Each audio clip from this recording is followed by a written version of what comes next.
మామూలుగానే ఇండియాలో క్రికెట్ అంటే వదులుకోలేని ఒక అలవాటు. ఈ క్రికెట్ అనే అలవాటుకు మన దేశంలో చాలా మంది అభిమానులు ఉన్నారు. అలాంటి క్రికెట్ అనే అలవాటుకు మరింత అలవాటు పడేలా చేసి దాన్ని వ్యసనంగా మార్చింది మాత్రం ఇండియన్ ప్రీమియం లీగ్ అని చెప్పాలి. సింపుల్గా మనం పిలుచుకునే ఐపీఎల్. ప్రతి సంవత్సరం వేసవిలో 2 నెలల పాటు దేశాన్ని ఉర్రూతులగించే ఈ ఐపీఎల్ హంగామా ఇప్పటికే మొదలైంది. నిజానికి నవంబర్ 1నే అన్ని టీంలు రిటెన్షన్ లిస్టు ప్రకటించడంతో ఈసారి వేలంలో ఏ ఆటగాళ్లు ఉండబోతున్నారన్న స్పష్టత వచ్చేసింది. ఇక నవంబర్ 24న మొదలైన ఐపీఎల్ వేలం ప్రక్రియలో మొదటి రోజే రిషబ్ పంత్, శ్రేయస్ అయ్యర్ లాంటి ఆటగాళ్లు అత్యధిక ధర పలికి ఇప్పటి వరకు ఉన్న రికార్డులను తిరగరాశారు. ఈసారి వేలంలో అనేక ఆసక్తికరమైన విషయాలు కూడా జరిగాయి. అయితే ప్రతి సంవత్సరం జరిగే వేలం ప్రక్రియ మీద చాలా అనుమానాలు ఉంటాయి. కోట్లాది రూపాయలు కురిపించే ఐపీఎల్లో ఆటగాళ్లను కొనేందుకు ఎలాంటి పరిమితులు ఉన్నాయన్న విషయం మనలో చాలా మందికి తెలియదు. కాబట్టి ఈ రోజు ఈ వీడియోలో అసలు ఐపీఎల్ వేలం ప్రక్రియ ఎలా జరుగుతుంది, ఈసారి వేలంలో జరిగిన ఆసక్తికరమైన విషయాలేంటి, ఇప్పటి వరకు జరిగిన ఐపీఎల్ వేలాన్ని బట్టి ఏ టీంలు ఆక్షన్లో బాగా పార్టిసిపేట్ చేశాయి, అసలు ఈ ఐపీఎల్ అనే ఆలోచన ఎలా మొదలైంది, మొదటిసారి 2008లో ఈ వేలం ప్రక్రియ అనేది ఎలా జరిగింది, ఇలాంటి అన్ని విషయాల్ని ఒకసారి సరదాగా చూసేద్దాం. మీరు క్రికెట్ అభిమానులు అయితే ఈ వీడియోలో ఇన్ఫర్మేషన్ అనేది మీకు చాలా బాగా నచ్చుతుంది. అండ్ మీకు ఒక ప్రశ్న, మీ ఫేవరెట్ ఐపీఎల్ టీం ఏమిటి? తప్పకుండా కామెంట్ చేయండి. అండ్ ఇలాంటి మరిన్ని ఇన్ఫర్మేటివ్ వీడియోస్ని మీ కొరకు తెచ్చేందుకు మీ సపోర్ట్గా ఈ వీడియోకి జస్ట్ లైక్ చేయండి చాలు. సో లేట్ చేయకుండా let's get into the video.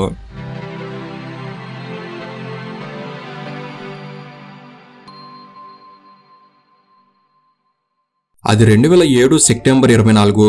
Indian క్రికెట్లో అదో గుర్తుంచుకోదగ్గ రోజు. అదే రోజున ఇండియా తన మొట్టమొదటి T20 వరల్డ్ కప్ను గెలుచుకుంది. నిజానికి T20 ఫార్మేట్లో అదే మొట్టమొదటి వరల్డ్ కప్ కూడా.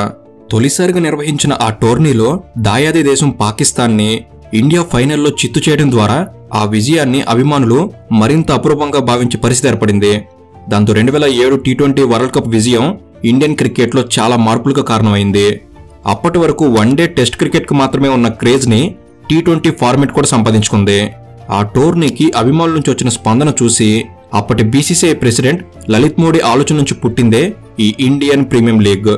ఫుట్బాల్ ఫ్రాంచైజ్ తరహాలో T20 ఫార్మేట్లో క్రికెట్లో కూడా ఫ్రాంచైజీలకు ప్రారంభించబోతున్నట్లు ప్రకటించారు. నిజానికి ఐపీఎల్ కన్నా ముందు ఇండియన్ క్రికెట్ లీగ్ అంటే ఐసీఎల్ పేరుతో జీ ఎంటర్టైన్మెంట్ సంస్థ ఒక T20 లీగ్ని ప్రారంభించింది. ఈ లీగ్కి ఐసీసీ నుంచి బీసీసీఐ నుంచి అనుమతి లేదు. కానీ 2007లో జరిగిన ఐసీఎల్కి కూడా మంచి స్పందన వచ్చింది. ఐపీఎల్ అనే ఆలోచన మొదలు కావడానికి ఈ ఐసీఎల్ కూడా కారణమే. ఐసీఎల్కి ఎలాగూ బీసీసీఐ రికగ్నిషన్ లేదు కాబట్టి లలిత్ మోడీ సొంతంగా ఐపీఎల్ని ప్రారంభించాలి అనే ఆలోచన చేశాడు. ఇక ఐపీఎల్ కోసం 2008 జనవరిలోనే ఏర్పాట్లు మొదలయ్యాయి.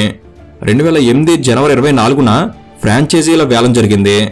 Vijay Mallya, Shahrukh Khan, Mukesh Ambani, Preity Zinta, Shilpa Shetty, Raj Kundra, Jindal family, India Cements chairman Srinivasan, Deccan Chronicle owners ఇలాంటి హేమీ వ్యక్తులు పోటీ పడ్డారు. మొత్తం $400 మిలియన్ వస్తాయని ఆశించిన ఆ వేలంలో $723 మిలియన్ ఆదాయం వచ్చింది. ఆ రోజుల్లో $723 మిలియన్ అంటే దాదాపు 3,000 కోట్ల రూపాయలకు సమానం. ఒక్కో టీం కోసం ఫ్రాంచైజీలో యావరేజ్గా 375 కోట్ల రూపాయలు మాత్రమే ఖర్చు చేశాయి. ఇక 2008లో జరిగిన వేలంలో ఒక్కో టీం ఒక్కో ఐకానిక్ ఇండియన్ ప్లేయర్లను ఎంచుకున్నాయి. సచిన్ టెండూల్కర్ని ముంబై ఇండియన్స్, సౌరవ్ గంగూలీని కోల్కతా నైట్ రైడర్స్, రాహుల్ ద్రావిడ్ని రాయల్ ఛాలెంజర్స్ బెంగళూరు, యువరాజ్ సింగ్ని కింగ్స్ 11 పంజాబ్, వీరేంద్ర సెహ్వాగ్ని ఢిల్లీ డేర్ డెవిల్స్ ఇలా అప్పట్లో ఉన్న దిగ్గజ ఆటగాళ్లను ఆయా టీంలు ఎటువంటి వేలం లేకుండానే తీసుకున్నాయి. సచిన్ టెండూల్కర్ కోసం 2008లో ముంబై ఇండియన్స్ టీం 4.5 కోట్ల రూపాయలు ఖర్చు చేసింది. ఆ తర్వాత సౌరవ్ గంగూలీ కోసం కోల్కతా నైట్ రైడర్స్ టీం 4,37,00,000 ఖర్చు చేసింది. ఇక రాహుల్ ద్రావిడ్ కోసం ఆర్సీబీ 4,14,00,000 చెల్లించింది. యువరాజ్ సింగ్ కోసం కింగ్స్ 11 పంజాబ్ 4,25,00,000 చెల్లించింది. వీరేంద్ర సెహ్వాగ్ కోసం అప్పట్లో ఢిల్లీ డేర్ డెవిల్స్ జట్టు 3,33,00,000 మాత్రమే చెల్లించింది. కానీ Rajasthan Royals, Chennai super Kings, Deccan chargers టీంలు ఐకానిక్ ప్లేయర్ల కోసం పోటీ పడకుండా వేలం ప్రక్రియలో ఆటగాళ్లను దక్కించుకున్నారు. ఇక వేలంలో పాల్గొనే ముందు ప్రతి జట్టుకు సమాన అవకాశాలు ఉండే విధంగా ఐపీఎల్ రూల్స్ అండ్ రెగ్యులేషన్స్ ఉంటాయి. ప్రతి టీంకి ఒక బడ్జెట్ అనేది ఉంటుంది. ఆ బడ్జెట్కు లోబడి వారు ఆటగాళ్లను కొనుగోలు చేయాల్సి ఉంటుంది. కేవలం 25 మంది ఆటగాళ్లను మాత్రమే కొనుగోలు చేయాలి. 2008లో వేలంలో ఆటగాళ్లను దక్కించుకునేందుకు $5 మిలియన్ బడ్జెట్ను మాత్రమే కేటాయించారు. అంటే 2008లో ఒక్కో టీం ప్లేయర్లను కొనేందుకు కేవలం 20 కోట్ల రూపాయలు మాత్రమే ఖర్చు చేయాలి. అయితే ఆ రోజుల్లో ఒక లీగ్ క్రికెట్ ఆడేందుకు సచిన్ టెండూల్కర్ లాంటి ఆటగాళ్లకు 4.5 కోట్ల రూపాయలు చెల్లించడం అనేది చాలా పెద్ద వార్త. ఎందుకంటే అప్పటి వరకు ఎవరూ అంత హై రెమ్యునరేషన్ అందుకుంది లేదు. దాంతో అసలు ఐపీఎల్ మొదలు కాకుండానే నేషనల్ వైడ్ అటెన్షన్ సాధించింది. దాంతో ఐపీఎల్ ఆక్షన్ మీద చాలా పెద్ద బజ్ క్రియేట్ అయింది. అలా భారీ అంచనాల మధ్య 2008 జనవరి 24న తొలిసారిగా ముంబైలో ఐపీఎల్ వేలం జరిగింది. ఆ వేలంలో మొట్టమొదటిగా అమ్ముడుపోయిన player Australian legendary spinner Shane Warne. 2008లో షేన్ వార్న్ లాంటి లెజెండరీ స్పిన్నర్ ని రాజస్థాన్ రాయల్ టీం ₹1,80,00,000 దక్కించుకుంది. కానీ 2008లో జరిగిన అతిపెద్ద సంచలనం ఎంఎస్ ధోని కోసం జరిగిన వేలం. 2008లో చెన్నై సూపర్ కింగ్స్ టీంలో ఐకానిక్ ప్లేయర్ లేకపోవడంతో అప్పటికే ఇండియన్ క్రికెట్ టీం కెప్టెన్ గా ఉన్న ధోనిని 6 కోట్ల రూపాయలకు వేలంలో దక్కించుకుంది. సచిన్ టెండూల్కర్ కోసం 4.5 కోట్ల రూపాయలు ఖర్చు చేస్తేనే అదో పెద్ద సంచలనం అయ్యింది. అలాంటిది వేలంలో ధోని ధర 6 కోట్ల రూపాయలు పలకడంతో ఐపీఎల్ వేలం గురించి చాలా పెద్ద చర్చ జరిగింది. అలా ఆ రోజు నుంచి సంచలనాలు నమోదు చేస్తూ ఆశ్చర్యాన్ని కలిగిస్తూ వస్తున్న ఐపీఎల్ వేలం గడిచిన 17 సంవత్సరాల్లో ప్రతి సంవత్సరం ఏదో ఒక సంచలనం సృష్టిస్తూనే ఉంది. ఇక తాజాగా ఐపీఎల్ 18th ఎడిషన్ కోసం జరుగుతున్న వేలంలో కూడా అనేక సంచలనాలు, అనేక ఆశ్చర్యాలు ఉన్నాయి. 2008లో ప్లేయర్స్ ని కొనేందుకు ప్రతి టీంకి కేవలం 20 కోట్ల రూపాయల బడ్జెట్ మాత్రమే ఉండేది. కానీ గడిచిన 17 సంవత్సరాల్లో ప్లేయర్ల కొనుగోలు బడ్జెట్ 6 రెట్లు పెరిగింది. ప్రస్తుతం 2025లో జరగబోయే 18th ఎడిషన్ కోసం జరుగుతున్న వేలంలో ప్రతి టీంకి 120 కోట్ల రూపాయల బడ్జెట్ ను కేటాయించారు. టీం కొన్న 120 కోట్ల రూపాయల బడ్జెట్ లో ప్రతి టీం మినిమం 18 మందిని లేదా మాక్సిమం 25 మంది ప్లేయర్లను ఒక్కో టీం కొనుగోలు చేయవచ్చు. ప్రతి టీంలో కేవలం 8 మంది ఫారెన్ ప్లేయర్లు మాత్రమే ఉండాలి. కాబట్టి ఈ నిబంధనలకు లోబడే టీం మేనేజ్మెంట్లు వేలంలో ఆటగాళ్లను దక్కించుకోవాలి. అయితే ఇప్పటికే ప్రతి టీం కొందరు ఆటగాళ్లను వేలం ప్రక్రియలో కాకుండా రిటెన్షన్ విధానంలో సొంతం చేసుకున్నాయి. గతంలో ఆ టీంలో మెంబర్గా ఉన్న ప్లేయర్ని తిరిగి వారితో మాట్లాడుకుని వేలం లేకుండా వారి టీంలో కొనసాగించుకునే వెసులుబాటు ఉంటుంది. ఇలా ప్రతి టీం కేవలం 6 ప్లేయర్లను మాత్రమే రిటైన్ చేసుకునే అవకాశం ఉంది. కోల్కతా నైట్ రైడర్స్ మరియు రాజస్థాన్ రాయల్స్ ఈ 2 టీంలు మాక్సిమం నెంబర్ ఆఫ్ రిటెన్షన్లను ఉపయోగించుకున్నాయి. ఇక రిటెన్షన్ ద్వారా దక్కించుకున్న ప్లేయర్లకు చెల్లించే అమౌంట్ను కూడా 120 కోట్ల రూపాయల బడ్జెట్ నుంచి ఇవ్వాల్సి ఉంటుంది. కాబట్టి 120 కోట్ల రూపాయల నుంచి ఈ రిటెన్షన్ అమౌంట్ని తీసివేయగా ఒక్కో టీంకి ఒక్కో రకంగా వేరు బడ్జెట్ అందుబాటులో ఉంది.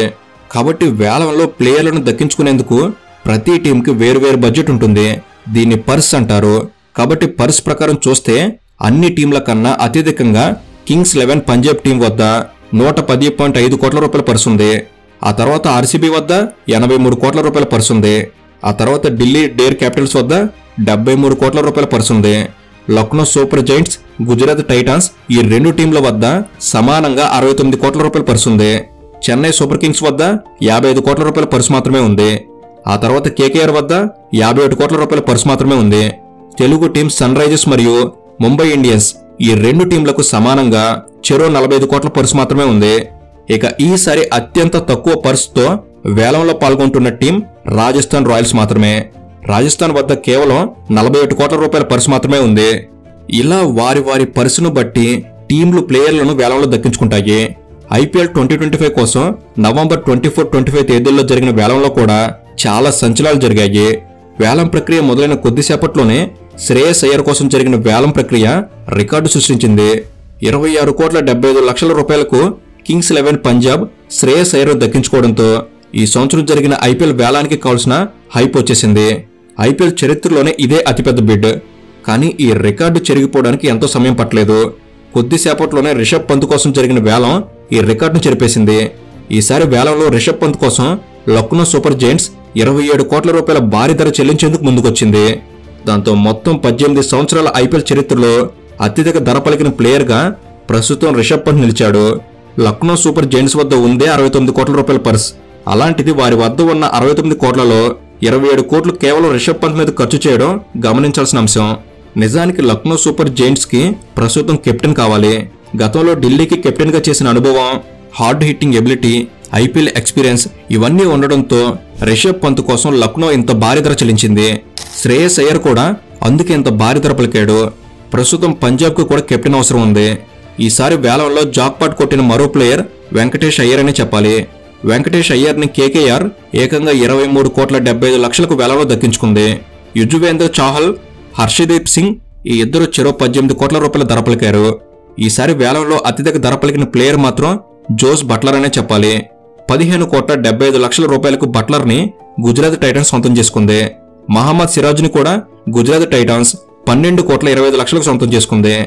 అయితే గత సంవత్సరం 24 కోట్ల రూపాయలు పలికిన మిచెల్ స్టార్క్ ని ఈసారి ఢిల్లీ 11,75,00,000కే సొంతం చేసుకుంది. టీమ్ మేనేజ్మెంట్ పరంగా మంచి బిడ్ ఇదే అని చెప్పొచ్చు. కేఎల్ రాహుల్ ను కూడా ఢిల్లీ 14 కోట్ల రూపాయలకి దక్కించుకుంది. ఒక రకంగా ఇది కూడా మంచి బిడ్ అనే చెప్పాలి. అయితే ఈసారి most safe and best bidding చేసింది మాత్రం సన్ రైజర్స్ హైదరాబాద్ అని చెప్పాలి.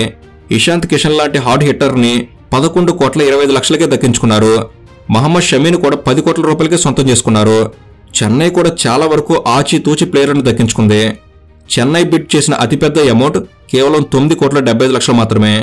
అది కూడా అశ్విన్ కోసం చెన్నై ఈ ధర చెల్లించింది. శామ్ కరణ్ కోసం 2,40,00,000, డెవిన్ క్యాన్వే కోసం 6,25,00,000, రాహుల్ త్రిపాఠి కోసం 3,40,00,000 ఇలా తక్కువ ధరలోనే ప్లేయర్లను చెన్నై దక్కించుకుంది. ముంబై ఈసారి చేసిన అతిపెద్ద బిడ్ 12,50,00,000 ట్రెంట్ బోల్ట్ కోసం. ఆ తర్వాత దీపక్ చాహర్ కోసం 9,25,00,000 ఖర్చు చేసింది. ఈ 2 బిడ్లు మినహా ముంబై కూడా భారీ బిడ్స్ ఏమీ చేయలేదు. కానీ నమన్ దిర్ కోసం ముంబై ఏకంగా 5,25,00,000 చెల్లించబోతుంది. అయితే ఐపీఎల్ ప్రస్తావన వచ్చిన ప్రతిసారి RCB team centre of attraction నిలుస్తుంది. వేలం ప్రక్రియ మొదలైనప్పటి నుంచి అందరి దృష్టి ఆర్సీబీ మేనేజ్మెంట్ మీదే ఉంది. కానీ ఆర్సీబీ ఈసారి వేలంలో తమ అభిమానులను నిరాశకు గురిచేసిందని చెప్పాలి. Josh Hazlewood, Phil Salt, Bhuvneshwar Kumar, Jitesh Sharma, Livingstone వీరే ఈసారి ఆర్సీబీ బిడ్ చేసిన చెప్పుకోదగ్గ ప్లేయర్స్. కాబట్టి ఆర్సీబీ ఈసారి 83 కోట్ల రూపాయల పర్సుతో వేలంలో పాల్గొన్నా వారు మాత్రం అంచనాల్ని అందుకోలేకపోయారని చెప్పాలి. అయితే ఈసారి వేలంలో జరిగిన మరో సంచలనం ఏంటంటే 14 సంవత్సరాలు కూడా పూర్తిగా నిండని బీహార్కు చెందిన వైభవ్ సూర్యవంశీ అనే ఆటగాడు 1,10,00,000 రూపాయల ధర పలికి ఆశ్చర్యానికి గురిచేశారని చెప్పాలి. రాజస్థాన్ రాయల్స్ ఈ 14 ఏళ్ల ఆటగాడిని దక్కించుకుంది. అయితే ఈసారి అదృష్టం కలిసి వచ్చిన వారితో పాటు అదృష్టం అడ్డం తిరిగిన ఆటగాళ్లు కూడా ఉన్నారు. Prithvi Shaw, Shardul Thakur, Kane Williamson, Glenn Phillips లాంటి చెప్పుకోదగ్గ ప్లేయర్లు ఈసారి వేలంలో అమ్ముడుపోకుండా మిగిలిపోయారు. ఈసారి వేలంలో మొత్తం 577 మంది పాల్గొంటే వారిలో కేవలం 182 మంది ప్లేయర్లు మాత్రమే అమ్ముడుపోయారు. 395 మంది ప్లేయర్లు అమ్ముడుపోకుండా ఉన్నారు. ఈసారి వేలంలో మొత్తం 10 ఫ్రాంచైజీలు కలిపి 182 ప్లేయర్ల మీద 639.15 కోట్ల రూపాయలు ఖర్చు చేశాయి. 2008లో ఎంఎస్ ధోని కోసం చెన్నై 6 కోట్ల రూపాయలు ఖర్చు చేస్తేనే ఆశ్చర్యపోయాం. కానీ ఇప్పుడు శ్రేయస్ అయ్యర్, రిషబ్ పంత్ లాంటి వారు 26-27 కోట్ల రూపాయలు ధర పలుకుతున్నారు. 2008లో ఐపీఎల్ మొదలుపెట్టినప్పుడు 8 ఫ్రాంచైజీలను వేలం వేస్తే దాదాపుగా 3,000 కోట్ల రూపాయల ఆదాయం వచ్చింది. కానీ 2021లో 2 కొత్త టీంల కోసం బిడ్డింగ్ ఓపెన్ చేస్తే 12,715 కోట్ల రూపాయల ఆదాయం వచ్చింది. కాబట్టి ఈ ఒక్క ఉదాహరణ చాలు ఐపీఎల్ ఏ స్థాయిలో ఎదిగిందో అర్థం చేసుకునేందుకు. అయితే 2025 మార్చి 14 నుంచి మొదలవబోతున్న ఐపీఎల్ 2025 కోసం ఇప్పటికే అభిమానులు ఎదురుచూస్తున్నారు. వేలం ప్రక్రియ ఇన్ని సంచలనాలు నమోదు చేస్తే ఇక ఆట మొదలైతే ఎన్ని రికార్డులు బదులవుతాయో చూడాలి. సో ఇది ఫ్రెండ్స్, ఈ వీడియో అనేది ఐపీఎల్ గురించిన కొన్ని కొత్త విషయాలు మీరు తెలుసుకోవడంలో ఎంతో కొంత ఉపయోగపడిందని నేను ఆశిస్తున్నాను. అండ్ ఈసారి ఐపీఎల్లో ఏ టీం అనేది దుమ్ము దులిపి విజయాన్ని దక్కించుకుంటుందని భావిస్తున్నారు? ఈ అభిప్రాయాన్ని కూడా తప్పకుండా కామెంట్ చేయండి. అండ్ ఇలాంటి మరెన్నో ఇన్ఫర్మేటివ్ వీడియోస్ ఇక్కడ నుంచి రాబోతున్నాయి. వాటిని మీరు కూడా పొందేందుకు తప్పకుండా మన తెలుగు నాలెడ్జ్ని సబ్స్క్రైబ్ చేసుకుని బెల్ని ఆల్లో పెట్టుకోగలరు. Thank you for watching. Have a good day.